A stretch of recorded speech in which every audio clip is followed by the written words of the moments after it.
अस्सलाम वालेकुम एवरीवन, मेरा नाम है तुबा खान और ये मेरे ग्रुप मेंबर्स हैं। आज हमारा जो टॉपिक है वो है 5G technology. 5G technology is set to revolutionise connectivity and communication is set in ways we could not imagine. क्या आप में से किसी को पता है कि 5G टेक्नोलॉजी क्या है? अगर नहीं तो आज हम आप लोग को 5G टेक्नोलॉजी के बारे में बहुत ज़्यादा इन्फॉर्मेशन प्रोवाइड करेंगे। सबसे पहले मैं आपको बताती चलूँ, जैसे कि हमारा टॉपिक है 5G टेक्नोलॉजी यानी कि 5th जनरेशन, यानी कि जनरेशन यानी कि इससे पहले और भी जनरेशन आ चुकी हैं। First generation, second generation, third generation, fourth, then fifth आई है। तो हमारे यहाँ जो फर्स्ट जनरेशन थी वो आई थी हमारे पास 1979 में, जिसने हमें एनालॉग सेल्यूलर, ये जो आप यहाँ देख रहे हैं ना, एनालॉग सेल्यूलर, ये इस्तेमाल होता था फर्स्ट जनरेशन में और इसकी जो स्पीड थी वो थी 2.4 kbs। उसके बाद हमारे पास आई सेकंड जनरेशन 1981 में। फर्स्ट जनरेशन में मैं एक चीज बताऊं कि एनालॉग सेल्यूलर में हमें वॉइस कम्युनिकेशन की सर्विस प्रोवाइड की गई थी। उसके बाद सेकंड जनरेशन के अंदर हमारे पास जो सर्विस हमें प्रोवाइड की गई थी वो थी SMS की, MS की और पिक्स वगैरह की।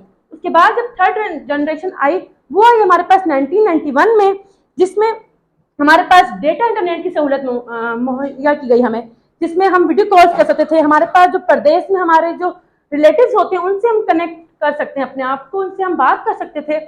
उसके बाद हमारे पास जो फोर्थ जनरेशन आई 2001 में, उसमें हमारे पास और भी स्पीड इंटरनेट की ज़्यादा हुई, यानी कि 200 MB तक, और थर्ड जनरेशन में 64 MB तक। लेकिन उसके बाद भी Qualcomm, American Qualcomm multinational headquarter, इन्होंने फिफ्थ जनरेशन को डिजाइन किया, अनाउंस किया उन्हें। उसके बाद फिफ्थ जनरेशन के अंदर हमारे पास 1 गीगाबाइट्स, इतनी ज्यादा स्पीड तेज हुई। आप यहाँ से खुद अंदाजा लगा सकते हैं कि फिफ्थ जनरेशन कितनी ज्यादा स्पीड और हमें कितना ज्यादा हेल्प आउट करेगी। फिफ्थ जनरेशन के अंदर हमें हम वीडियोस वगैरह को अपलोड करने में या डाउनलोडिंग में हमें बहुत ज़्यादा हेल्प आउट होगा, बहुत ज़्यादा उसमें स्पीड जो है वो तेज़ होगी। उसके बाद मैं आपको बताती चलूँ इसके एडवांटेजेस। ये मैंने भी आपको बताया कि इसके introduction evolution of 5 generation technology मैंने आपको बता दिया है। पाकिस्तान में अभी ये अनाउंस नहीं हुई है। डॉक्टर उमर सैफ जो हैं उन्होंने ये अनाउंस किया है कि हमारे पाकिस्तान में ये इस साल अगस्त या जुलाई में ये अनाउंस हो जाएगा। इसके बाद इसके एडवांटेजेस हैं, इसके बहुत ज़्यादा एडवांटेजेस हैं। मैं आपको एक चीज़ बताती हूँ कि इसके जो एडवांटेज, सबसे बड़ा ये एडवांटेज है कि ये लो लेटेंसी है। अब ये लेटेंसी क्या होती है? लेटेंसी जब भी कभी हम किसी सर्वर को रिक्वेस्ट भेजते हैं तो वो हमें रिप्लाई करने में जो टाइम डिले लगाता है उसे हम लेटेंसी कहते हैं। तो ये जो फिफ्थ जनरेशन है हमारी, इसमें ये लेटेंसी लो होती है, यानी कि ये टाइम डिले बहुत कम लगाएगा, हमें जल्दी रिप्लाई मिलेगा, हर चीज बहुत स्पीड में होगी, इससे हमारा टाइम भी बच सकता है। आप देख सकते हैं फोन जनरेशन में भी हम जब एचडी से अपना मोबाइल कनेक्ट करते हैं तो बहुत ज्यादा कभी कभी बफरिंग होती है डाउनलोडिंग में। तो फिफ्थ जनरेशन में हमें ऐसी कोई भी मुश्किल नहीं आएगी।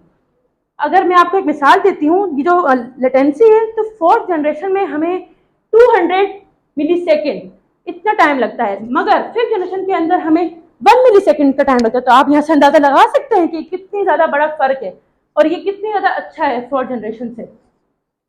इसके अलावा एडवांटेजेस के अंदर ये है कि हम अपने घर में जो स्मार्ट होम डिवाइसेस हैं उन्हें आपस में कनेक्ट कर सकते हैं।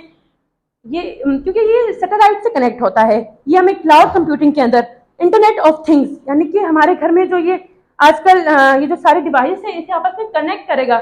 एक मिसाल देती हूँ मैं आप लोगों को, अगर ये इतना ज़्यादा पावरफुल है, अगर हम सुबह उठते हैं और हमारे पास फिफ्थ जनरेशन अगर है तो सुबह उठते ही हम इस तरह की सारी सेटिंग होगी कि ये जो हम सुबह उठते हैं, उठेंगे अगर तो हमारे जो गीजर होते हैं उस तक ये सिग्नल पहुंचेंगे कि वो ऑन हो जाए, या अगर हम घर से बाहर जा रहे हैं तो घर के अंदर जो चीजें ऑफ होने वाली होंगी तो वो खुद ब खुद ऑफ हो जाएंगी। इतना पावरफुल है ये। That's it. उसके बाद मैं अनमोल को बुलाना चाहूंगी कि वो आए और डिसएडवांटेजेस और चैलेंजेस के बारे में आप लोग को गाइड करें। My name is Anmol Muhammad Ayub. Today my topic is disadvantages of 5G technology and challenges. आज मैं आप लोगों को बताना चाहूँगी कि डिसएडवांटेजेस क्या हैं। जैसे कि एक तरफ हम बात करें कि एडवांटेजेस की क्या है, एडवांटेजेस हम देख रहे हैं, लेकिन एक साथ हमें इसके डिसएडवांटेजेस का भी बहुत ख्याल रखना चाहिए। इसके बहुत सारे डिसएडवांटेजेस हैं, जैसे कि आप लोग सबको पता होगा जो कि मोबाइल नेटवर्क के बारे में इंफॉर्मेशन या कुछ जानकारी रखते हैं तो उन्हें पता होगा कि जर्मनी दुनिया का सबसे बड़ा मुल्क है, किसके हिसाब से, मोबाइल नेटवर्किंग के हिसाब से। तो वहाँ पर किसी भी किस्म की कोई डिसस्पोर्ट नहीं है। डिसस्पोर्ट क्या है? अब हम मान लें हमारा एक हाईटेक एजुकेशन है, आप मान लें इसमें वाईफाई लगा हुआ है, तो कोई ऐसी जगह, ऐसा कोना या ऐसा पॉइंट जहाँ पर नेटवर्किंग थोड़ी कम होगी या ना हो, तो उस कोने को हम कहते हैं डिसस्पोर्ट। अब ये जर्मनी में किसी भी किस्म की डिसस्पोर्ट की कोई गुंजाइश नहीं है, लेकिन फिर भी वहाँ पर जब ये 5G टेक्नोलॉजी इंस्टॉल होगा, तो वहाँ पर जो 5G टेक्नोलॉजी इंस्टॉल होगा तो उसके बाद क्या होगा कि वहाँ पर 8 लाख नए जो ट्रांसमीटर्स हैं वो लगाए जाएंगे। 8 लाख नए ट्रांसमीटर्स लगाए जाएंगे तो क्या होगा, हर शहर में 100 मीटर की दूरी पर एक ट्रांसमीटर होगा। तो ट्रांसमीटर जो है वो हमारे लिए इतना फायदेमंद नहीं है, क्योंकि उसमें से जो रेडिएशन निकलेंगी, जैसे कि आप लोगों को पता होगा कि हम जब एक्सरेज करवाते हैं तो डॉक्टर्स का कहना होता है कि ये जो एक्सरे जो हमारी बॉडी के अंदर जाती है वो हमारे लिए बहुत खतरनाक है। लेकिन अगर इतने ज़्यादा ट्रांसमीटर्स होंगे तो आप लोगों को पता होगा कि कितने ज़्यादा रेडिएशन वगैरह क्रिएट होंगी। जब वो रेडिएशन क्रिएट होंगी तो वो हमारे लिए कैंसर का सबब बनेगी। कुछ साइंटिस्ट और डॉक्टर्स हैं, उनका कहना है कि ये जो 5G टेक्नोलॉजी है ये कैंसर कैटेगरी 2B का सबब बनेगी। लेकिन जो हमारे सीनियर साइंटिस्ट और डॉक्टर्स हैं, उनका कहना है कि ये जो कैंसर कैटेगरी 1 का सबब बनेगी, ये जो 5G टेक्नोलॉजी आ रहा है, जो कि अभी इंस्टॉल नहीं हुआ है पाकिस्तान में, लेकिन जल्द हो जाएगा। अब बात यहीं पर ख़त्म नहीं होती।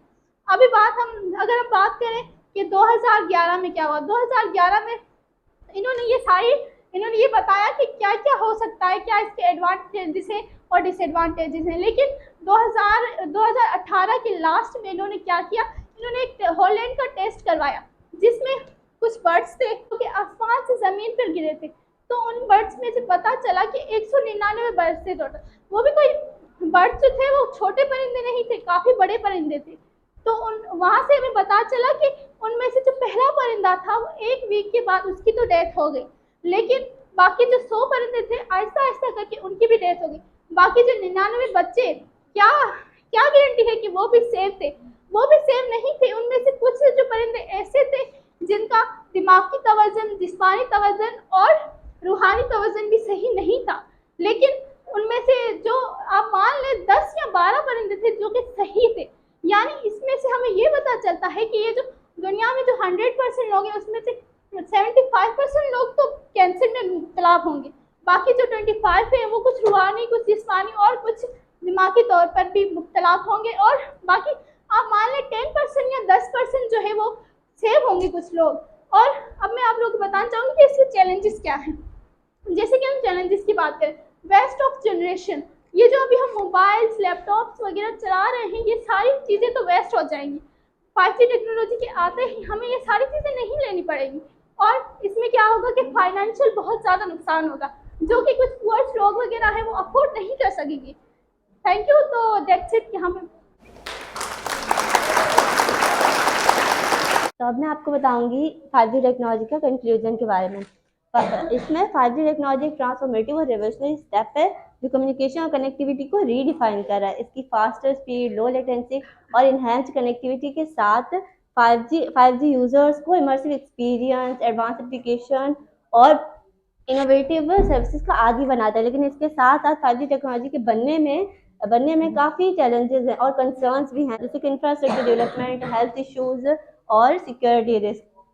तो 5G टेक्नोलॉजी के साथ ओवरऑल 5G टेक्नोलॉजी के साथ हम एक नए एरा में एंटर कर रहे हैं जहां कनेक्टिविटीज़ की बाउंड्रीज को पुश किया जा रहा है। लेकिन साथ ही साथ 5G टेक्नोलॉजी रिस्पॉन्सिबिलिटीज और क्वेश्चन भी ज़रूरी है ताकि इस टेक्नोलॉजी के पोटेंशियल पूरी तरह से हार्नेस और इम्प्रूव किया जाए। उसके बाद 5G टेक्नोलॉजी का आना कुछ लोगों के लिए मुख्तलिफ होगा, लेकिन 5G टेक्नोलॉजी का आना कुछ लोगों के लिए मुख्तलिफ होगा, लेकिन कुछ लोग इसे तेज़ी से अडॉप्ट भी कर रहे हैं क्योंकि इसकी जो स्पीड और कनेक्टिविटी है उन पे लोगों को काफ़ी उम्मीदें हैं। 5G टेक्नोलॉजी का आना हर हाल में टेक्नोलॉजी और कम्युनिटी और सोसाइटी के लिए नए चैलेंजेस और अपॉर्चुनिटीज़ लाएगा।